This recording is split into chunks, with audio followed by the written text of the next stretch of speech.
వచ్చే ఎన్నికల్లో 1994 నాటి చరిత్రాత్మక విజయం పునరావృతమవుతుందని టీడీపీ నేత సోమిరెడ్డి చంద్రమోహన్ రెడ్డి ఆశాభావం వ్యక్తం చేశారు. పార్టీలోకి నెల్లూరు జిల్లా ఆత్మకూరు ఇండిపెండెంట్ ఎమ్మెల్యే కొమ్మి లక్ష్మయ్య నాయుడు పునరాగమనమే ఇందుకు సంకేతమని ఆయన అభిప్రాయపడ్డారు. టీడీపీలో చేరిన తర్వాత తొలిసారిగా సింహపురి వచ్చిన సందర్భంగా లక్ష్మయ్య నాయుడుకు పార్టీ కార్యకర్తలు ఘన స్వాగతం పలికారు.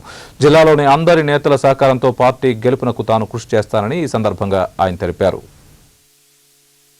మన పార్టీ మళ్ళీ అధికారంలోకి వచ్చేదానికి జిల్లా నాయకులందరితో కూడా కలిసి పనిచేసేదానికి చిత్తశుద్ధితో కృషి చేస్తానని ఇండిపెండెంట్ గా చేసినప్పుడు కొంతమంది పార్టీకి నిర్ణయం మేరకు పనిచేసి ఉంటారు. వాళ్ళు నాకు ఎట్లా వ్యతిరేకం అవుతారు? వాళ్ళు పార్టీలో ఉండటం ధర్మం. వాళ్ళ సహాయ సహకారాలు కూడా తీసుకొని బలోపేతానికి కృషి చేస్తానని సవినయంగా మనం 2009లో 94లో ఏ విధంగా కాంగ్రెస్ స్థానం లేకుండా చేశామో అదే పరిస్థితి జరిగి తీరుతుందని చెప్పేసి